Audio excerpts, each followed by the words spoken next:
Hello and welcome to Talking Dogs on a Monday. Yes, indeed, I am back from my holidays. That's it for the year now. It's Derby time very shortly indeed. But before we get stuck into the Derby, we have more classics to refer to because over the weekend, loads of classic action to bring you, of course. The final of the Callaway Pro-Am at Stud. Irish St. Leger came to a conclusion at Limerick. Brilliant finish. The final of the Time Juvenile Derby at Shelbourne Park. Brilliant finish. And of course, we had two wonderful semi finals of the Barwon Racing Irish Sprint Cup. Not so hot at the finish. There was two good winners. But I'll tell you one thing, we have a final to look forward to. We're also going to take a look back at some of the action from Curryheen Park. And I'm joined as always by the exile dub Tommy Lyons. And of course, the man who has flown in from Dubai for a week or two and it's a bit of a sabbatical. Yes, he's gigging away. And as you can see, he's obviously earning big bucks because that's a gold-plated tie. Joe Sheahan is with us, the Limerick man extraordinaire, who's going to talk us through what happened at Limerick on Saturday night. Gentlemen, a pleasure to be back and a pleasure to be talking about what was a wonderful weekend in Irish Greyhound racing. Tommy, hard to keep up with it all. God, you picked a good weekend to be away in. It's just it's manic. It is Fridays and Saturdays. Sometimes I think I get lost on Fridays and seem to miss out the action, but I got tuned into the juvenile derby. It's just setting up nicely now for the derby itself and a few other performances maybe that mightn't get the time today because we wanted the time. There's so many finals and semi-finals to consider, but it's just heating up now nicely for the derby. Yeah, a lot of dogs around, a lot of fast greyhounds around. Joe, we saw quite a few of them at Limerick on Saturday night. I assume it was a special night, of course. We have yet to mention, and we do have to refer to him as this because it's part of the contract. Young Evan McAuliffe won the Ledger. How long have we been talking about young Evan McAuliffe? I intimated a couple of weeks ago that he must be about 23, 24 at this stage. It seems that long I've been calling him young Evan McAuliffe, but no, 18 years of age. And I suppose it's very similar to young Daniel O'Reilly, of course. We might lose the young soon enough. He's a college man now. So, young Evan McAuliffe, what can we Yeah, say? I'm sure, Joe, you know him very well. I know Evan well. Yeah, it feels like he's been around a long time. But I mean, what a phenomenal good news story about our wonderful sport of greyhound racing at 18 years of age. I mean, we had Daniel Ratley. He won the Conor Kirby last year with Knocking Dazzler at 17, and that was just phenomenal. But for young Evan McAuliffe, and this is no flash in the pan. Of course, he won the Galway Oaks last year with Drombeg Pearl. And it just, as you said, it feels like that Drombeg prefix is around so long. But I was interestingly, I was looking at Evan's statistics there this morning. He has a strike rate of around 159 winners from 642 entries, and he's only 18, around 25%. I mean, that is phenomenal. At his age, it's absolutely phenomenal. And it's just such a good news story. Bred, of course, by the O'Connell family, young Colm O'Connell. He's only 18 as well. Him and Evan are very, very close as well. That's another good news story in itself. So it's just fantastic. And these are the stories that make greyhound racing the wonderful sport it is. And we're going to be shouting it from the rooftops. Yeah, firstly, you texted me last night about the O'Connells obviously breeding. Tell us about the situation there and how did it come to pass that Evan got his hands on this dog? Well, it goes back a long way to so Colm O'Connell he's leading the charges now, and his father Pat and mother Teresa. But Colm's brother Keane and I went to school together. Of course, we sat beside each other in English. We did transition year. It was a nice little handy year, so we had I'd plenty say, of time I'd, on our I'd, hands. So I'd, we said I'd we'd say they get didn't into the talk dogs dogs. at all, Tommy. They didn't talk dogs at all. That's a talk. Studying. The teacher ended up moving us. The teacher ended up moving us after a while, but so we Surprise, said we'd surprise. go. We said we'd go and buy our. So John O'Shaughnessy of the Bettyville prefix, he brought us to Tipperary one day where Keane and I bought our first ever bitch, unknown to our parents. We said we'd ask for forgiveness rather than permission. So we bought her for €100. Her name was Pinsky Ruby. This is a true story. We brought her back, and I said to Keane, "Where are we going to go?" So we brought her back to Hazelfield. So the dam of Drombeg Banner is called Hazelfield Echo. So that's the townland. So we brought Pinsky Ruby back to Hazelfield. And so the wonderful story of greyhound racing in the area began. And they started off back there with one dog, Pinsky Ruby. I'd say there's about 50 dogs down there. The next door neighbour, which is the first cousin of Colm, Michael O'Connell, he ran up the Laurels last year with Hazel Hill Bucko.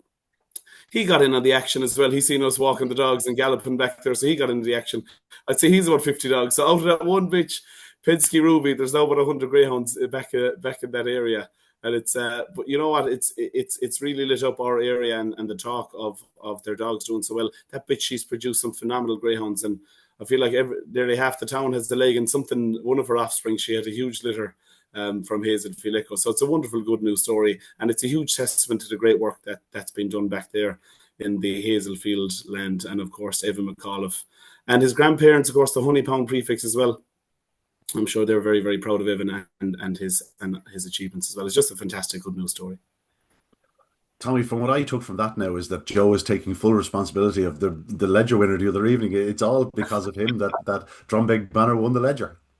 I'm sure there's a black and white photo of his grandfather with turning the sod in Shelbourne Park or something. Anyway, but you know what? In fairness, the one thing I would pick up from the story, and it's a great thing, is that, you know what? If more people saw what was involved, they might change their opinion on the sport altogether and see what a great thing it is for the greyhounds and for the people involved. So that's the beauty of that story, if you ask me, is that somebody saw it and decided, yeah, this is good, this looks good, I could enjoy this too. Like, and that's what it should be about. Instead of just jumping to conclusion about this and that and hearing all the bad stories.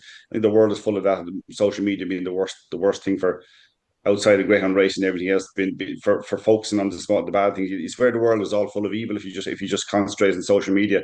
So the great thing to take out of that is that, you know what, somebody saw how good it is and what a bit of crack it is and how well the dogs are treated and what good it is for fitness, even for the owners and trainers and people getting involved in it. So it's a great story, to be honest about it, and you can take the mick out about Shelbourne Park and whatever else, but you know what, it's actually a great story. Yeah, and listen, as you say, from £100 bitch, like it's like planting a seed, and mighty oaks can grow from a Yeah. very small little acorn. Well done, Joe. Congratulations on your Ledger success. 20-1, Tommy, which is always, when you think about it, he was the dog with the early speed outside of the treble-seeking Clonbrine Treaty. We're getting back to the race itself now.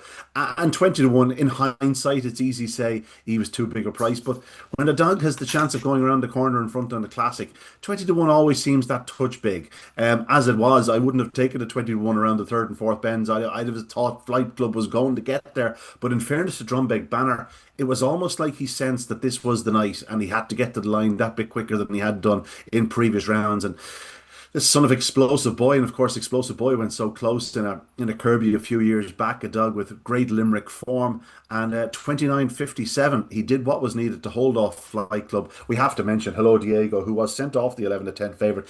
He completely fluffed his lines on this occasion, walked from traps, was always struggling thereafter. Clonbrine Treaty, he is a veteran now at this point.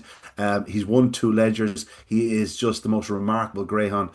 But we knew once he didn't get to the front by the third bend that was it. Ball burst, forget about it. And it was left up to really Flight Club, where he was third down the back straight and you're thinking to yourself, get going, get going, get going.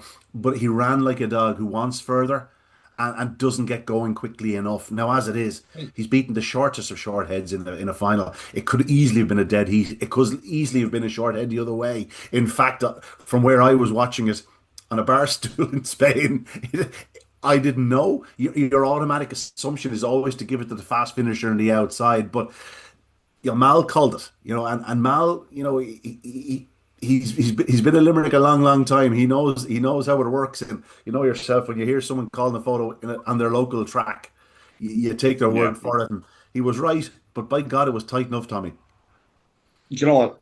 I shouldn't admit this, but I watched it Saturday night, and I didn't know the results till Sunday morning. I assumed Flight Club had got there. I did. I watched it, and when they paused it again after, I thought, yeah, he definitely got there.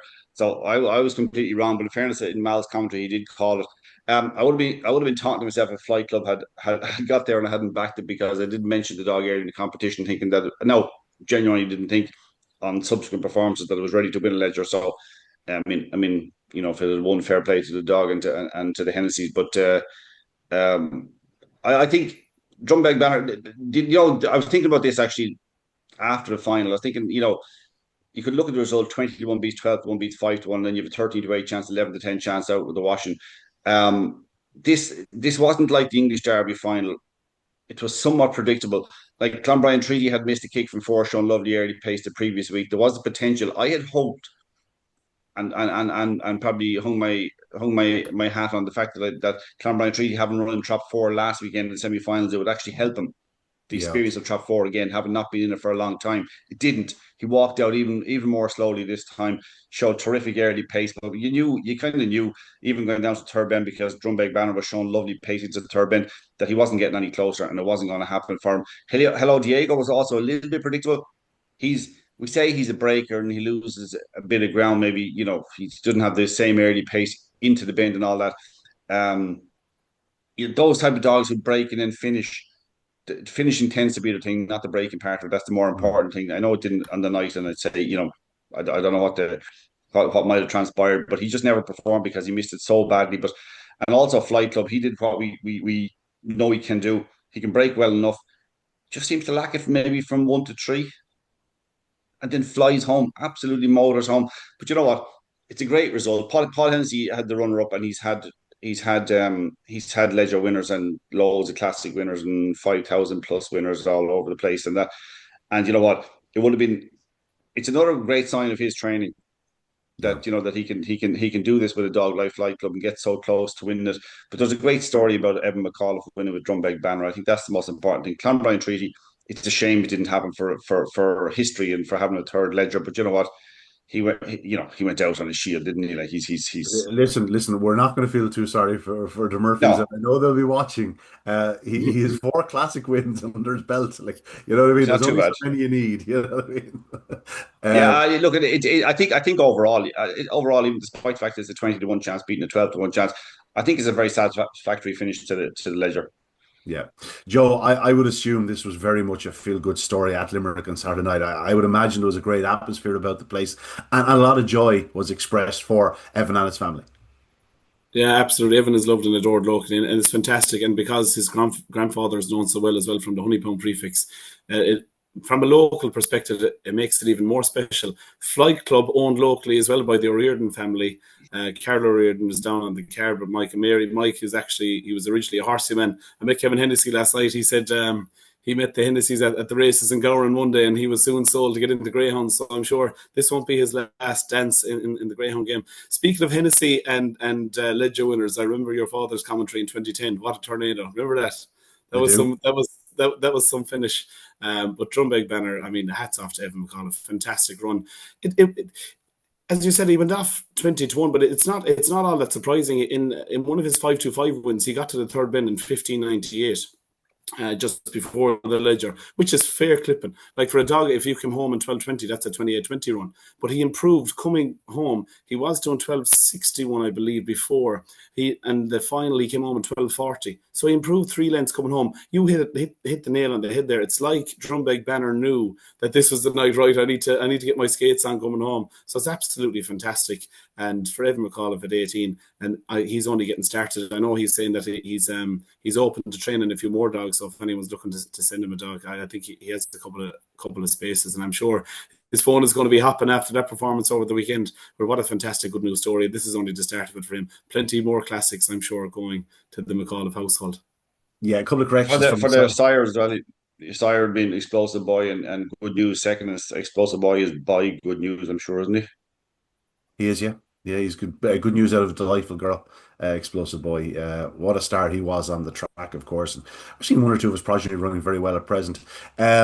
It is worth pointing out, like Drombeg Banner debuted in 28-71 around Limerick, so there's always been talent there, and he was lightly enough raced in his first season. He had a break between July and December.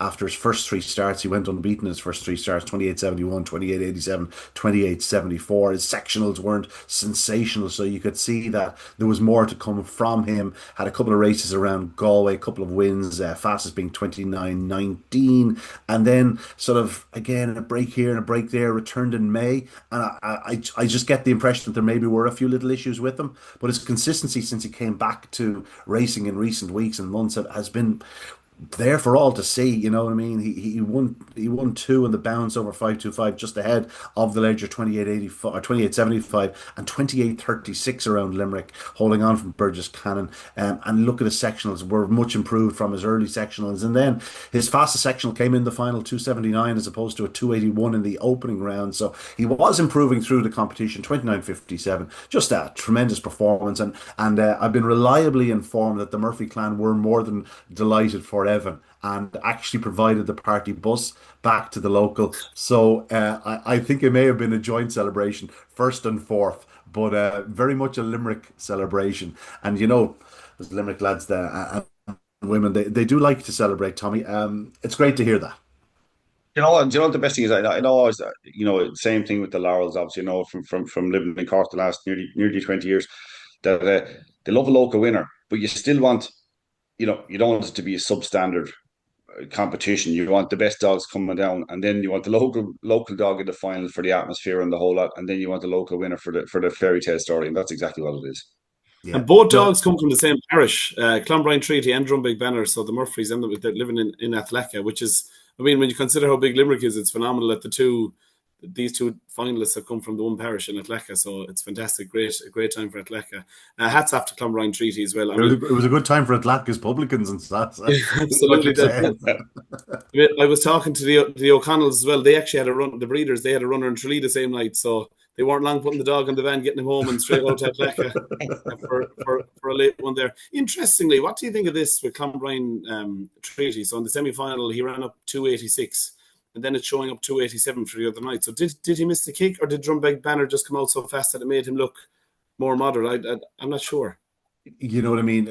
Clonbrine Treaty comes out of traps in his own way, and I would say it was made sort of look worse the other night by Drombeg Banner, Yeah. because, as we said, at 217 to 5, he did seem to come out absolutely electrically. And 287 is it's not like the first sectional in Limerick, or the one in Newbridge. Like, it's not a 1 second sectional or a 1.2 second sectional. It's still nearly 3 seconds, so there is time to recover from that sort of a start, and he often has. But again, I wouldn't always take them sectionals as gospel.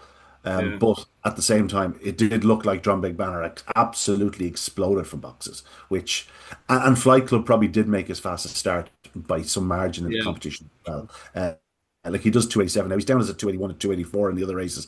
Maybe it's just my eyes telling me, but I thought he seemed to come away a bit better than he had done in previous rounds. So interesting. And again, Drombeg Banner, where to now? Well, I suppose you know, they may consider a Derby challenge, but one thing they could certainly consider is a Winter Racing Festival challenge, because he's now a classic winner, and basically whatever he's aimed at, he'd probably get into. Yeah, Makes sense. absolutely. Makes Yeah. sense. Makes sense. He's entitled to go to Derby if he wants, and probably win a heat or two maybe. But yeah, he's a classic winner. I don't think they're worried about it this morning, I can tell you. No, certainly not. In many ways, his racing style will suit Shelbourne. He's a fast starter. He's good early speed. You get around that corner in the Derby, you never know what might happen, and certainly in the early rounds.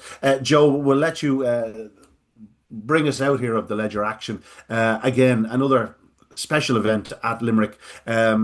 It's in a strange pocket in the calendar. If I personally myself, if I was involved in Limerick, I think I'd be looking at different avenues. But at the same time, we ended up with a good competition, plenty of great storylines, and most importantly, a local winner. And as you said, great celebrations.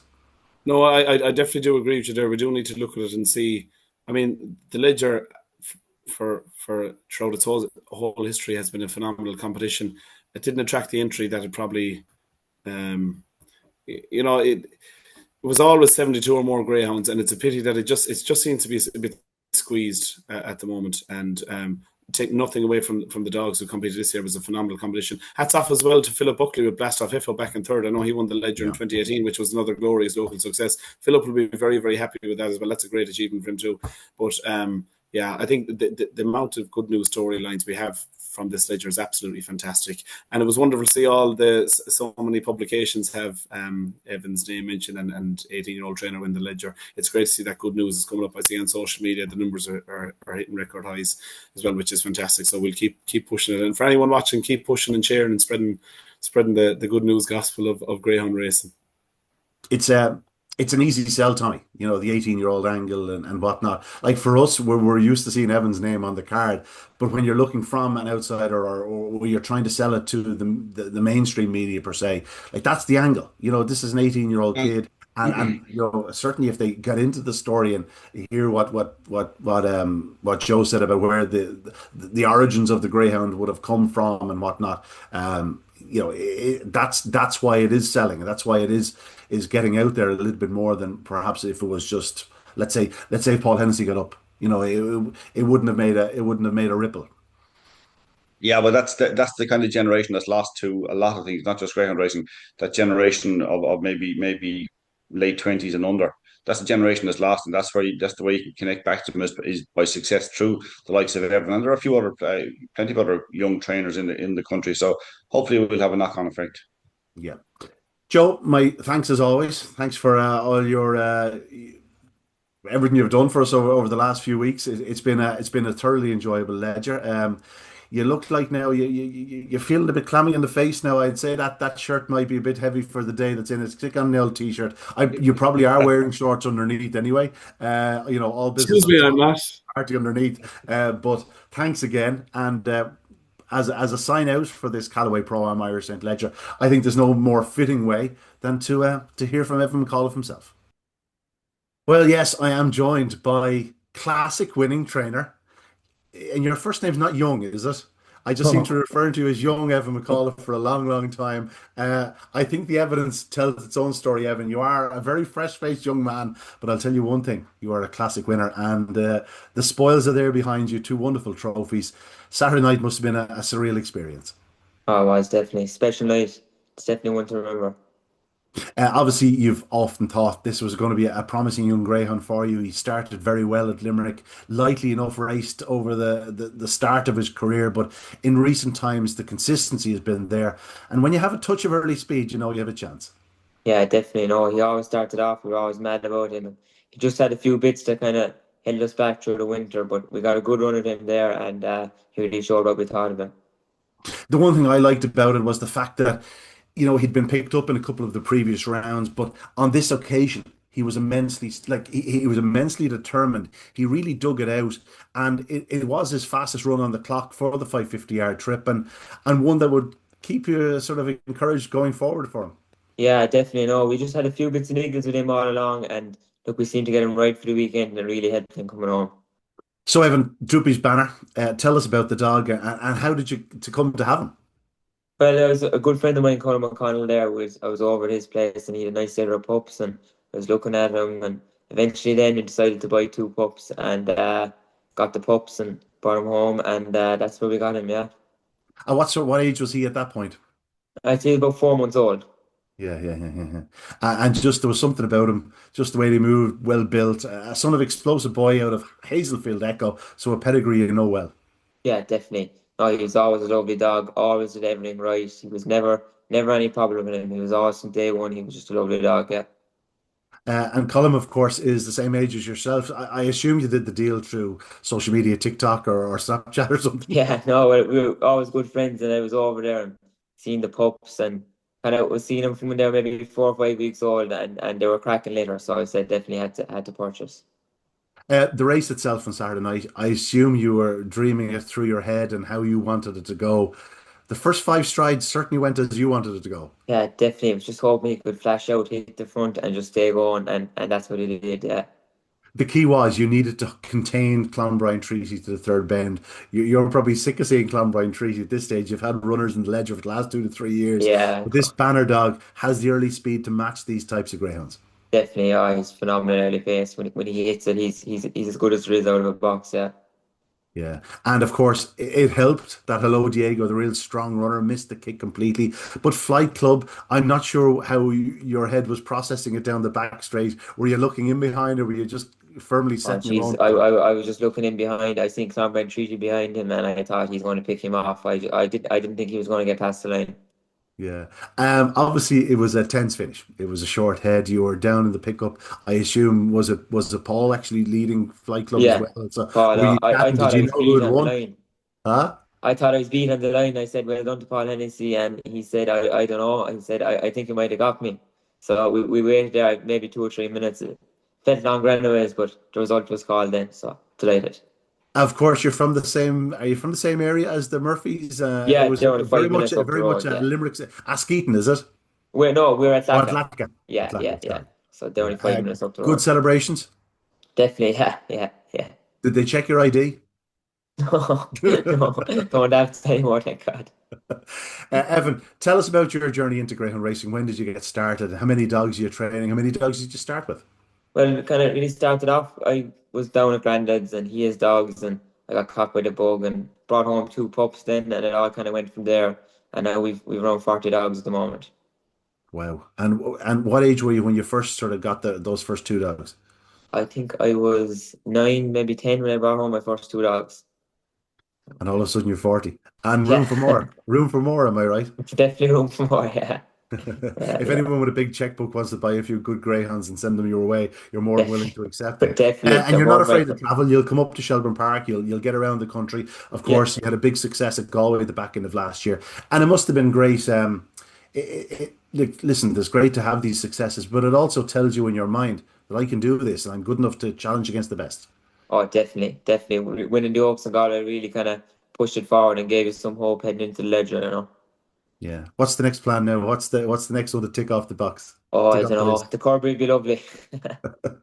That's typical Limerick man. Rather than the Derby, you go straight to the Kirby. Listen, Corby, yeah. The Derby's there for years to come for you. Evan, listen, well done.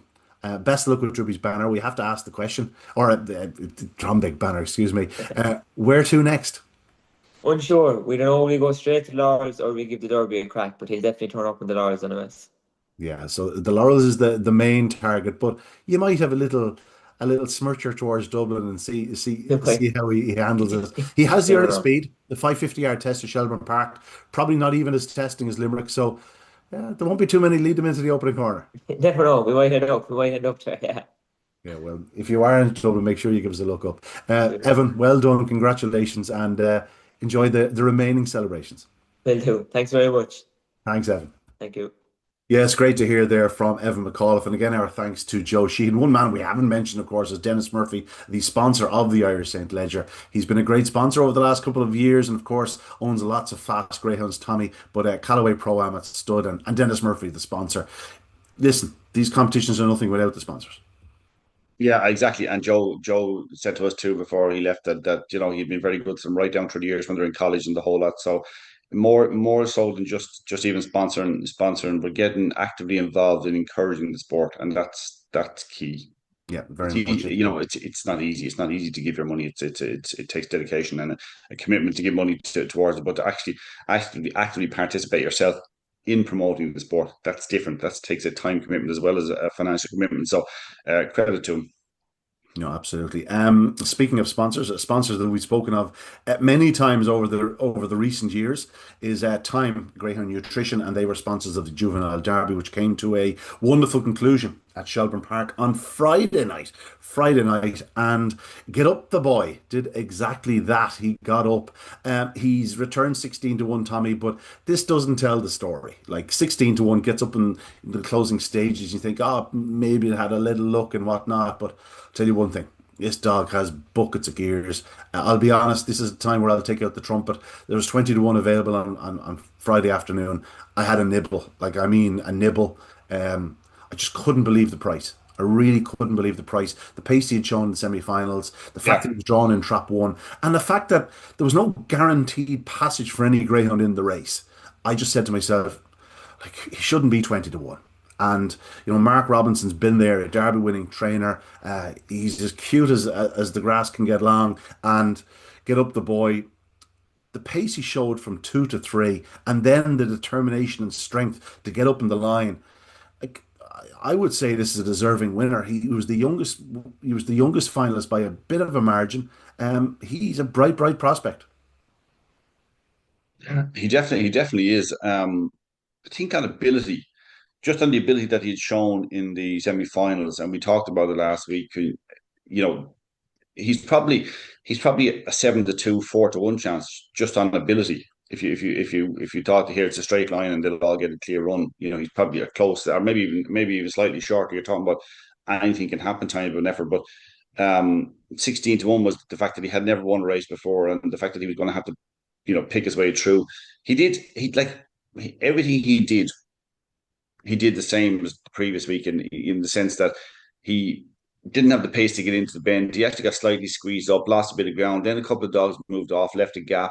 was going to be difficult enough to get through. It showed great pace and determination to get down through along the inside, going down the back. And then what I really loved about the performance, he stepped out around the last two bends to make his challenge. So there's a dog that's chasing hard. So many times you see them waiting for the gap to come along the inside. But this is a dog that knew what he was doing, where he was going. And when he stepped outside and went around the leader there unanimously, I thought it was a great display. I have to say, it's still 28-31. Like, that's a huge effort considering the way things had to be done. But you know what I mean? I'm going to say, like, unanimously ran really well, really, really well. Troopy's Faithful, huge. Again, it's just a little bit of greenness. Ballymac Tibet, did you see Ballymac Tibet into the escape? I mean, Absolutely hammered home. We seem to be talking about him a long time, since the early rounds of yeah, the Derby. we I do, liked him yeah, in that, but I was always, yeah, he's no early. He'll stay on like a train. He's a yeah, real stayer in the making. And then in recent weeks, he's developed this early speed and caught me unawares on a couple of occasions. But the other night, it just didn't happen for him early. But my God, he showed some pace coming home. Unanimous Leo ran his heart out. Troopy's Faithful is bang there down the back straight. Rural Pest is perhaps in many ways maybe the one disappointing dog in the race. He just didn't quite get around the corner. He was hampered, I think, maybe clipped from behind by Tulmicker King, who into the opening corner showed loads of early speed. He was the dog that squeezed up Getup The Boy from trap three. He edged inwards. And then also made the gap for Getup The Boy by cutting off or checking off. And I think he may yeah. have just clipped the heels of Rural Pest. All of a sudden, Unanimous Leo's left further in clear. He had probably just he was disputing at the bend. He was going to go round in front, given his draw on the inside of Rural Pest, but had that little bit of extra sort of momentum then, given the fact that Rural Pest just got that slight clip on the opening bend. But off the second bend, Getup The Boy is still fourth. Like, it's not, oh, he's gone through the gap into second. Like, he had to work his way up the inside of both Rural Pest and Droopy's Faithful. Two greyhounds who, like Rural Pest, 2807, 2810s, whatever, around Shelbourne Park. Droopy's Faithful, she's an immensely talented bitch. And it's her pace down the back straight that has really caught the eye. But this Getup The Boy outpaced both of them down at the third bend, and that gave him the opportunity to step around Unanimous Leo and get there in the closing yards. Again, the 16-1 just throws the eye, because it's not right. He shouldn't have been anywhere near that price. As it was, he runs out a tremendous winner. Unanimous Leo runs his heart out in second spot. Another Glengar Bale running very, very well, it has to be said. That's quite a few of them we've seen in recent times out of Nice Mystery. So very much a proven dam. Droopy's Faithful back in third. She still has yet to add to that first success. But I'll tell you something, she is some lady. She's loads of pace.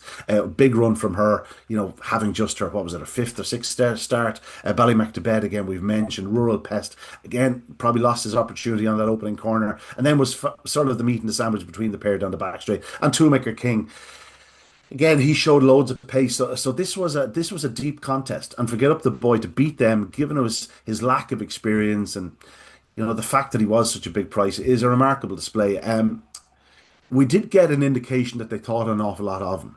I bring you back to the start of the Celtic cooling, refrigeration, and air conditioning open and race. I got there. I didn't like saying that in races. There was 3 or 4 dogs backed big time before the start of the competition, right? They were Magical Major, who won at Shelbourne Park on Saturday night. Ballymac Stud, who was a non-runner at Shelbourne Park on Saturday night. The Droopy's Painting Dog. There was one other dog that was backed for good money before that competition started. We know how red hot it was. It was Getup The Boy. So they clearly thought an awful lot of him. I text Mark on Saturday night, Mark Robinson, or Friday night after the race, and just said, well done, lad, and hope you had a few shillings on, blah, blah, blah. He's not a punter himself, he said, but I was. He says he was sucked in. He actually took 16s. He said, I had to. He says, this is a real good dog, Ian. Now, that's from a Derby winning trainer, and I tend to agree with him. I don't think I think it'll be the last time he'll ever be 16-1 in a race. Look, the fact that at 19 months he was able to do a 17:54 trial, a sprint trial in Cork, was a good enough sign for me that they thought something of him. And it's not like he had done anything wrong in his races. He just hadn't shown massive early pace. And then and was having to pick his way through. With that, you have to learn quickly, because if you look at his races, three N1s, three open unraced stake, and then four juvenile derby races. You're not getting much opportunity to say, hey, there's a soft opportunity just to win a race and go get a bit of experience from it. You're in at the deep end. So I mean, we all saw We all saw the pace in the semi-final, and it's just a matter of you're wondering, can he possibly get a run?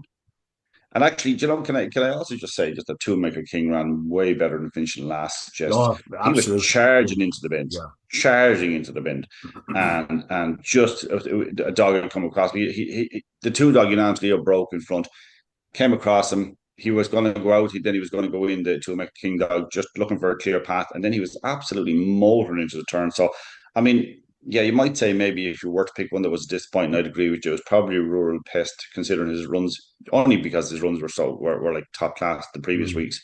And you could maybe say Ballymac Tibet just to, having done 2-0 something to go back to 218, I think it was. Was a bit disappointing, but he showed untold pace into the escape. So I mean, it's just how deep these competitions are and how tough they are. There's no real room for error, but there's something to be taken from every one of them. I think, Rural Pest, because from previous rounds, and the rest of them, even from the performances on the night, even Toolmaker King has said finished last. Actually, much better effort than that. Yeah. Pecky's Flyer, obviously the dam. She's after throwing a couple of very fast litters. This litter itself is very fast. Getup The Boy. There was another one. I remember our pal Drakester was referring to her strike at Sky or him or her. She did a 28-23 qualifying trying around Cork. She's been sold to the UK. I believe she won in the UK since, and one or two of the others have shown loads of pace. I see Dean Harper with a few of them. I think we'll see more of the. I think we'll see more of her progeny in the future. Just worth mentioning. Yeah, definitely.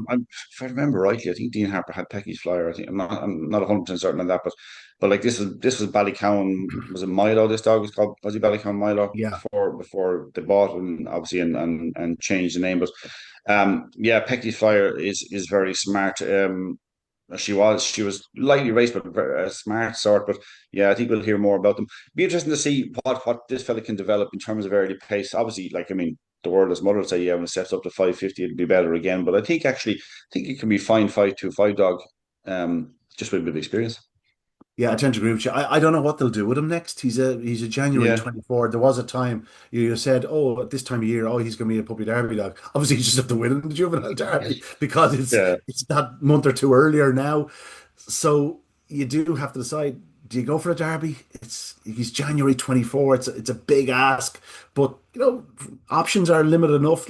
Could he go down to Cork? You know what I mean? I don't know. I don't know what you do with him. Obviously you could hang around.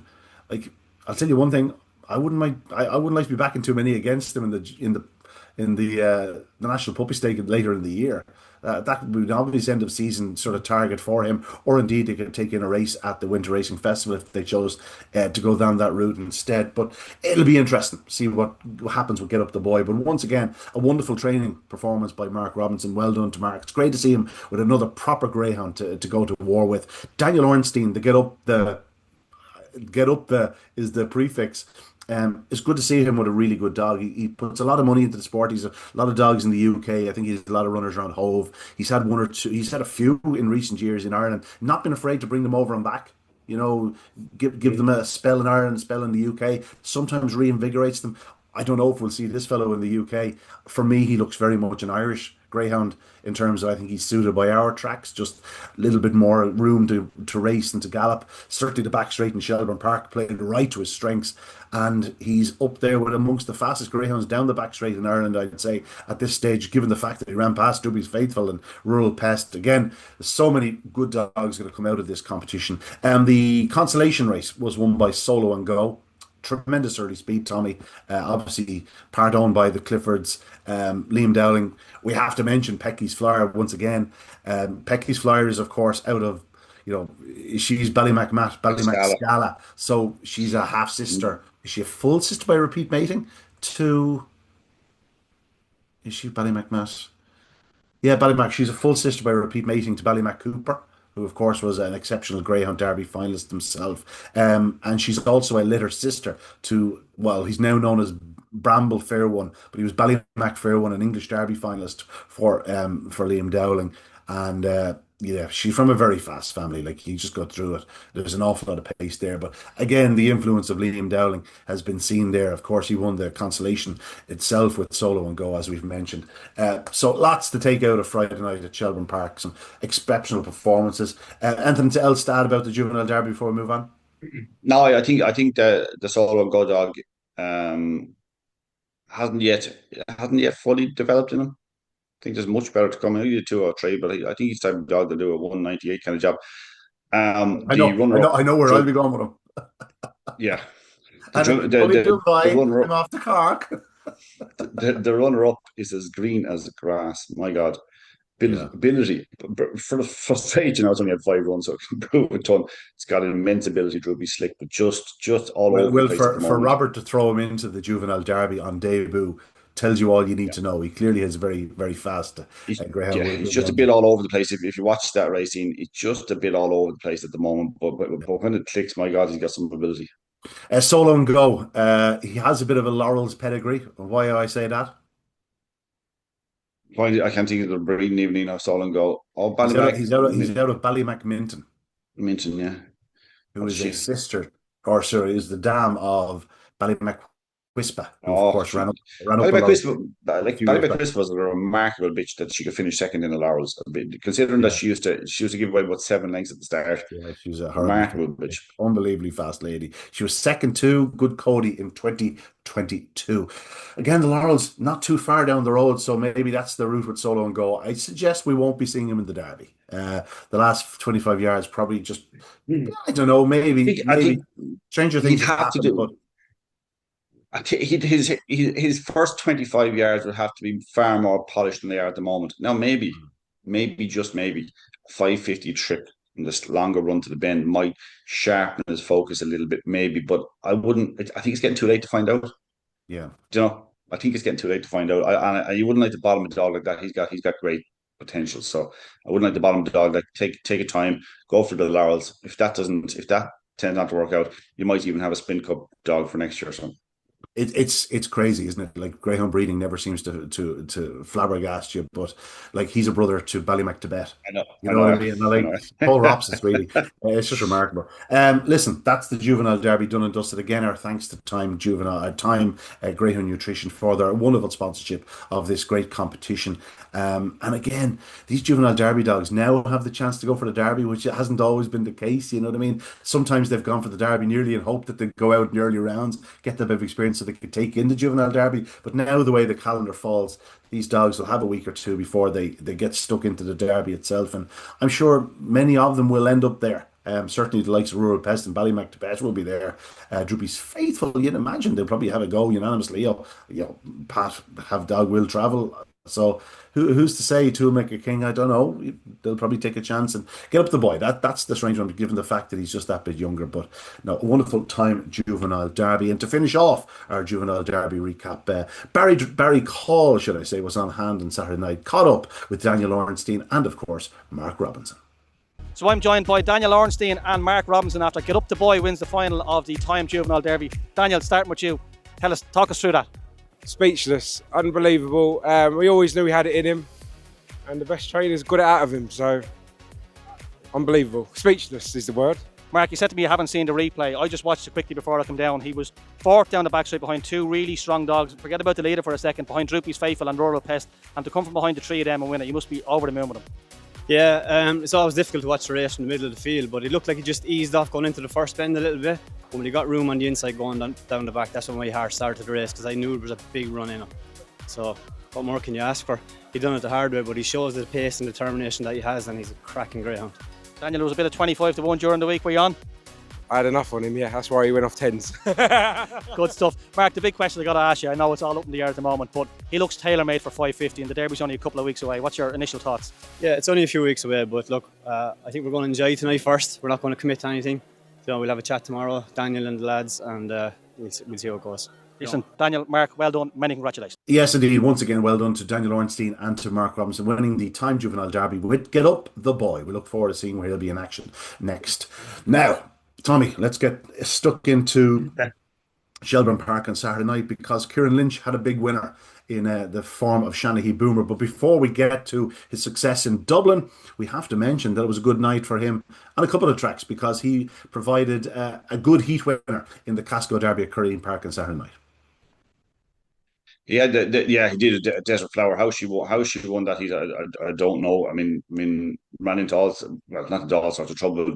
Got a little bit of trouble. Had to pick away for most of the race. I'm thinking she's not going to get there, but she finishes. That she's very strong in her races. Really good night from because you know what, the Shanahy Boomer is a fair animal, and I'm looking at maiden derbies, and I know you like them, and I'm not really sure what I think of them, but my God, I think it's a proper dog coming out, and that's the one thing is they are high class greyhounds, and they're getting an opportunity. Obviously, maidens at this level. I really like the performance, and it's great to see social media down here actually, and on WhatsApp and the like. Pictures of proud connections, delighted after Shanahy Boomer, because it was a really really good display. Like colours of green, I've talked a lot about the colours of green in the last while. That's a proper greyhound in the making. So Yeah. I think I 29.60 and probably capable of better Shanahy Boomer. It's a huge effort. Yeah, the Bait the Ditch Syndicate. I assume they're a local syndicate down in Curraheen Park, Tommy. Yeah, they're lads who have been involved with Kieran for quite a while. So and people who are involved individually with greyhounds, that have trained their own greyhounds over the years, own plenty of greyhounds, put a lot of money and time into greyhound racing. So again, spoke about that recently with other owners, and it's just great to see them getting a bit of a reward. 10,000. There was a lot of money on offer over the weekend in greyhound racing. Let me tell you, when you start putting up like ledgers and maiden derbies were 10,000, and you have the semi-final of the Sprint Cup, and you had the Juvenile Derby on Friday night. There was a lot of money floating about. This Shanahy Boomer, he's what you would call a progressive greyhound. Like his first season, he didn't pull up any sticks. Like he actually ended it in fine style in November of last year, winning in 28:34. But if you look at his card prior to that, there's one or two glimpses. He started off very well in Youghal on debut, winning in 29:13, and a couple of races later did 28:49 in Cork. But then, as he's thrown up into AAO and Mini Open Company, he found it a bit tougher. There's no question about it. But Kieran, he's a smart fella. He returned this year, gave him a couple of trials, moved well, and he had 5 or 6 races and didn't really do much. Like he was, listen, he was taking on good company. Like, don't get me wrong, he ran the select stakes behind Seven Beach down, and like he finished second in the select stakes earlier in the year, but he still hadn't won a race. And then all of a sudden said, right, time to get in Shelbourne Park, and he got loose on the bunny one night in an A1 and wins in 28:47. Gets badly done in his next start at Shelbourne Park, and then all of a sudden, bang, bang, bang, bang, bang, 5 wins in a row, couple around Curraheen, a 550-yard contest, then a 28:15 in Curraheen, and then all of a sudden he's into the Maiden Derby, does 29:63 off the front, 29:43 off the front, flash into the corner, 3:35, and the other evening at 3:36, 29:60. Now that 29:60 should be better, because he did brush with colours are green around the opening 2 bends. It probably just cost both of them maybe a length and a half, maybe even a little bit more in momentum. They weren't what you'd say bumped, but they just were just getting in each other's way a little bit. But he dug in and he kept going to the line. And he's a dog that, if he keeps doing 3:35s and 3:36s, there's barely a handful of greyhounds around the country to lead him into the corner. Well, see, this is the thing with him. If you look through his career, like I think his last run in 2024, he did a 3:23 in Curraheen Park, if I remember rightly. He did one there recently enough in Curraheen, the same thing. But if you look through his form, you'd say just every so often he seems to miss it and go back to a 3:40, and that can put you in a bit of trouble. Even if you look at Shelbourne Park, actually, he did a 3:46 the first night. I know you forgive it because it's the first night back there, having been just come from Cork. But then 3:35, 3:36, that sort of consistency, that sort of early pace. But I like most about the performance was the finishing effort. Yeah. I like the fact that he strode out so well to win Yeah. it. And I take connections like this because it was worth 10 grand. I'll tell you one thing, absolutely nothing wrong with it. If he turns out to be as good as Bombay Pat, they're in good nick, aren't they? The winner of the last week's competition. By God, yeah. And he's a good news again. Absolutely. Those good news, they really do get it. They're real 550-yard greyhounds. There's no question about it. When they're on the bunny, they're hard enough to pick up. I know that's a bit general, but like they do tend to be sort of strong running greyhounds that just keep going. The consolation went to Oreo Ollie. big runs on the undercard. Great to see Big Jim winning again, Balnabola Jim. But later on the card, we have to mention Droopy's Deploy got back to winning ways. Massive run by Flashing Lilac to win the Shelbourne Museum Open 550. She bet Cheap Sandwiches. He headed her briefly down the back straight. She kept on going. She wins 3.5 lengths.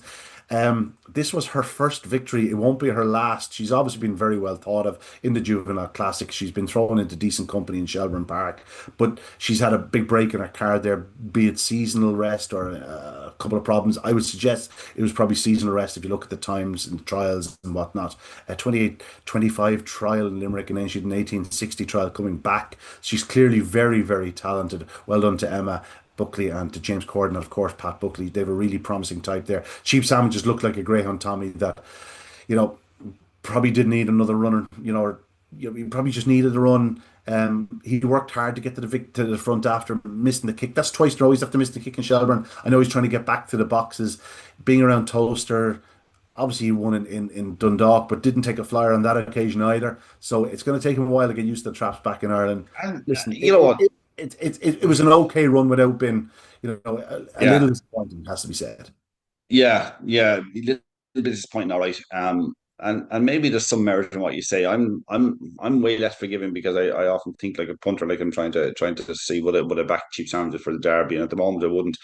But there might be merit in it. We talked last week, I think, and I'm not sure if anything happened since. But Bacchus Diamond, did somebody say his trial in Shelbourne after the Curraheen Sprint trial was only okay? Yeah, he charged traps, and there you go. He did a very slow sectional for him, but then flew to the third for fading home. So, that's like Cheap Sandwiches is a dead honest dog. Like, did things wrong and tried his heart out, and disappointing or not, it's still a hard race he had because he's so honest. He gave everything again. So, connections will be looking to get him back to winning ways in the opening of the Derby. They'll be more concerned to see him how he comes out of boxes. If he wins in 29.50 off the front, they'll be happy.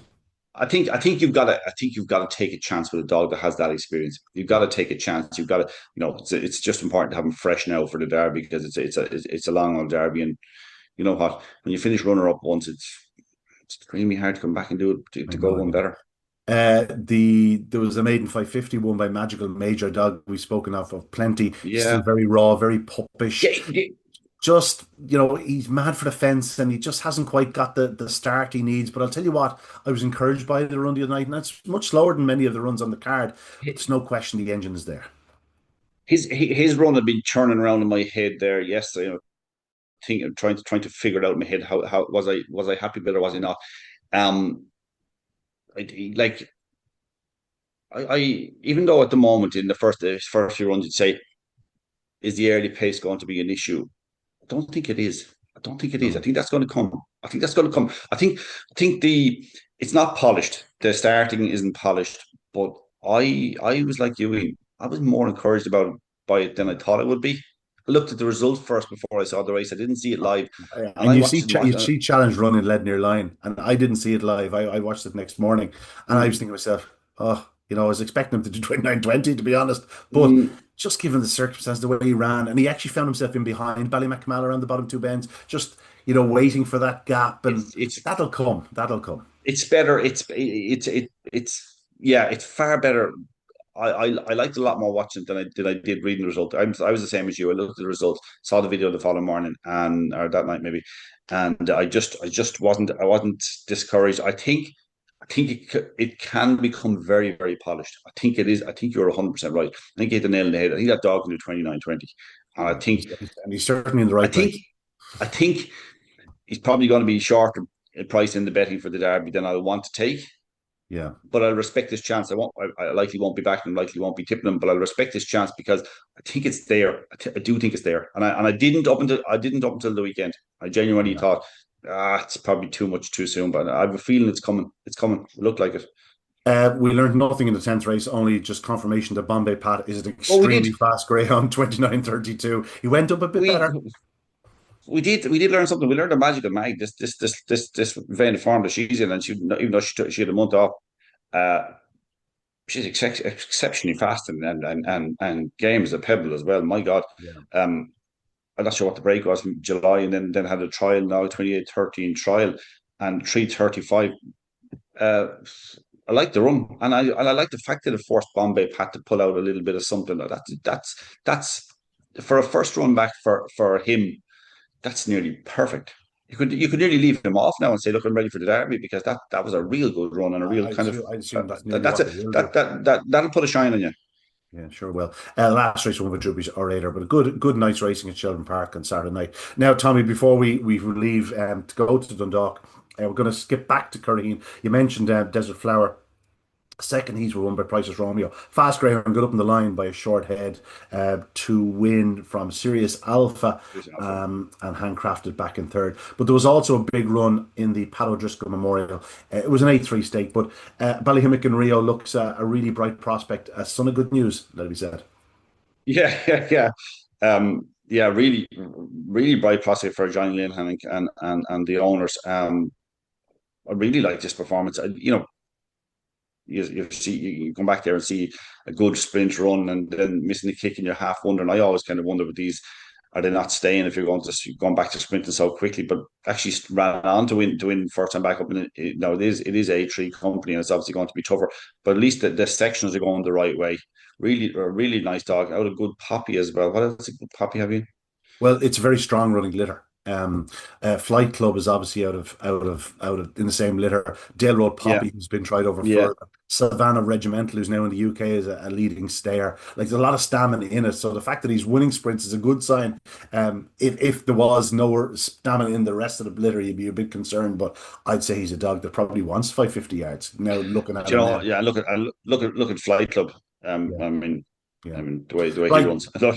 Let's do it, because we know you want to pontificate about the strength and the brilliance that has been the action in the Barwon Racing Irish Sprint Cup at Dundalk this year. It's just been a wonderful, wonderful renewal of it. As good as I can remember, Tommy, and we lost Sonia Ancora the other evening, but Southland Wild at Ballymac went through behind Droopy's Patriot. Broadstrand Sid beat the big two in the market behind him, Stone Park Brown and Epic Ace. And we have this wonderful final to look forward to, but we also have this wonderful competition to look back on. It's been unbelievable, this year's renewal. I'm glad you're saying that, Ian, because I think I've bored myself and I've bored anybody who might be listening talking about this competition. This has stepped up to the plate in the most remarkable way. I said last week, I think, or week before, maybe, or both probably, that this is the best renewal I can remember. When I say things like that, I always worry, because I have a head like a sieve. I can hardly remember last week, never mind last year or the year before. But like this, week on week, you've got heats that are really worth watching, really. And like, they're not, I said it again, they're not just dogs that can be Laurel dogs. They're dogs that can be Derby dogs. This is now, this is, to me, this competition is now getting the respect it deserves. It's more than just a sprint competition. This is a tee up to something, to a Derby, tee up to a Laurel, as well as being a huge competition in its own right. I love this competition this year. I really do. And I've gone on about it, bored people silly about it, talking about it. But this now is, for me, has become one of the highlights of the year. It really has, because you're not just seeing dogs that are just pure out and out sprinters. You're seeing dogs that potential for everything that comes after, or for the rest of the year. So it's been superb. And the final, you could hardly ask for, like, poor old Road Exile finished fourth the other night and knocked out. There haven't been too many finals that Road Exile hasn't been in.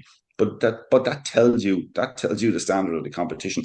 I mean, look at the heat that Broadstrand Sid won, right? Beat Stone Park Brown and Epic Ace. Stone Park Brown, you could argue, a bit like the previous round, just at the wrong time trying to mount a challenge. But I would argue all day that Broadstrand Sid is just doing enough in front, finding extra. No, not that he's not waiting, but he's finding extra all the time when he's challenged. Epic Ace, the pace he showed to run down the two in front to be only length and a quarter further back. Like, it was a savage heat. Epic Ace is doing it without a start, and we know he can start. He has a start in him. Unfortunately, he's more of a 1 in 5 merchant, but he's due one. You know what I mean? That's what it's all about. The opening heat, obviously, we lost Lenny's Tank, who was going to be a huge player. He's so talented. Whispered now, but I have a feeling you might see him in your neck of the woods soon. Right, yeah. Probably gone not for the A2. Come on now. They did this last year. He's currently last year, didn't they? He's currently A3. I'm saying But nothing. We'll leave it there. We'll leave it there, right? That's Patriot. the 10,000 euro competition they won last year with Bartley, yeah. yeah, Droopy's Patriot wins the opening heat. He missed the kick compared to Southwind Wild and Ballymacbrandon. Ballymacbrandon, who's having just his 4th career start, Droopy's Patriot charges into the opening corner. He shows unbelievable pace, and it's not a fluent bend, Tommy. Like, it really isn't a fluent bend. No. He gets held up, he gets tied up, and he still wins in 21:16.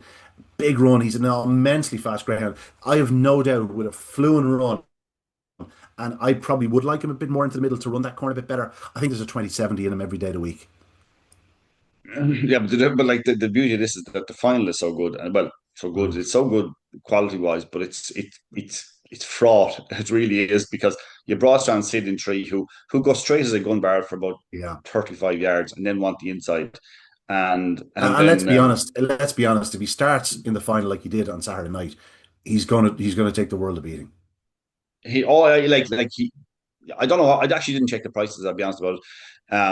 But like, he has to be short, because he has been breaking, and he is the reigning champ. He is better than his 2091 that he did the last couple of rounds. He's better than that. We know that. He probably, like Ballymacbrandon, I'm not sure what to expect from him from Trap 1. Not really got a clue, because he's a seriously fast dog, but just a lack of experience, and he hasn't been in there. I don't know what to make of it. Droopy's Patriot isn't flying out, even though the sections are good. He isn't flying out, but Broadstrand Seed is coming out of boxes and doing 696, 698, 702, that sort of stuff. It should be enough to get across Droopy's Patriot when he wants, if Droopy Patriot doesn't get up inside him. But it's got to do in the first 35, 40 yards. If he doesn't do that, Droopy Patriot is going to be forced to check, and his race is over, because you're not going to get away with much. Stone Park Brown, the concern I'd have with him for the final, he's drawn in 4, is that when Broadstrand Sid was in 1 and he was in 3 in the quarterfinals, he showed massive pace, but went to go up the inside of Broadstrand Sid. We saw it in Limerick with him one night. He was off the rails, and he was just, everything was to try and get the defence. But he breaks really well in the middle. Mm. His best chance is if Broadstrand Sid cut across, as he does, probably about 40, 45 yards or whatever it is up the line. It's not quite 25 yards. It's a bit further up there, close to the bend, before Broadstrand Sid decides he wants to run that line inside. If Broadstrand Sid was to do that, and maybe he forced Stone Park Brown to go around him, then he'd have a chance. But I think his natural inclination is to try go rails, as you said. And 2 rounds in a row now, he's gone to go inside. Now, the other night you can understand it, because he's drawn 1. Previous night he was drawn outside Broadstrand Sid and went to go inside and forced to check. Showed massive pace both nights. I just get a feeling, though. Broadstrand Sid is finding plenty when he's challenged. Yeah. That's what's going to be key. It's a cracking final, no question about it. All roads lead to Dundalk on Friday night, of course. Don't forget, it's Friday night. It's always August 15th. That's the traditional date in Dundalk. 20,000 euros to winner, and just a brilliant renewal of the 2025 Bravo Racing Irish Sprint Cup. Well done to all involved, Tommy. And I say it's repeating something I said last week to a degree, but if like I said, if you could bring every greyhound from this competition down to the first round of the Laurels, you'd have the best Laurels ever. If you could bring those 6 down and put them in the final, wouldn't that be an amazing Laurels final over 525? Yeah, absolutely. We haven't even touched like Ballymacbrandon, really, in a sense, where he's had 4 starts. Like, he's remarkable. I don't know what to make him in the final. His brother Ballymac Satanta, I saw, won an open sprint the other night down in Limerick, was it? Having come into the race unraced like Ballymacbrandon.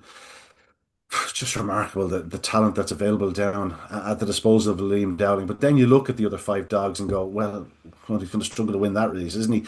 Droopy's Patriot was a stunning winner of the Juvenile Classic. Broadstrand Sid is perhaps one of the greatest sprinters we've ever seen. Of course, the defending champion Stone Park Brown. From the very first time we saw him, Tommy, we said he's just Dundalk. He's Dundalk written all over him. He has the track record at Limerick. Southwind Wild, like, I was blown away by his first or second race in Shelbourne Park. He absolutely flew to the opening corner, and he's been flying from traps and just finding 1 or 2, just getting up his inside at times. But given the makeup of this race, with 4 edging inwards, if Patriot and Sid were to clash, inexperienced dog on the inside, he can certainly play a big part in it. And then Epic Ace. And we know he's as fast nearly as any greyhound in the country. If he finds a start from that ideal draw, which could well be an ideal draw, he's definitely a player. Wonderful final to the Barwon Racing Irish Sprint Cup. That's it, Tommy. We have nothing more to discuss because we don't have time. It's been a busy one. My thanks again to Tommy, the Exile Dub, for all his involvements today, and of course to Joe Sheahan, who we won't see for another while. I'm afraid he's just too busy gigging.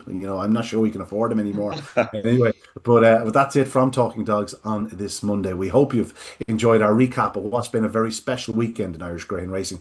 And guess what? It's only going to get better. We've got Derby on the horizon. Soon after that, the likes of the Laurels. We have great competitions looking forward to in the coming weeks, as well as, of course, the final of the Barwon Racing Irish Sprint Cup at Shelbourne or at Dundalk on Friday night. Well, that's it from us. Trying to move it all to Shelbourne. My thanks to you. You're trying to move it all to Shelbourne. One competition at a time. Well, it means I wouldn't miss it. But that's it from us on Talking Dogs this Monday. We'll see you next time. Good luck, good evening, God bless. This podcast was brought to you by Greyhound Racing Ireland.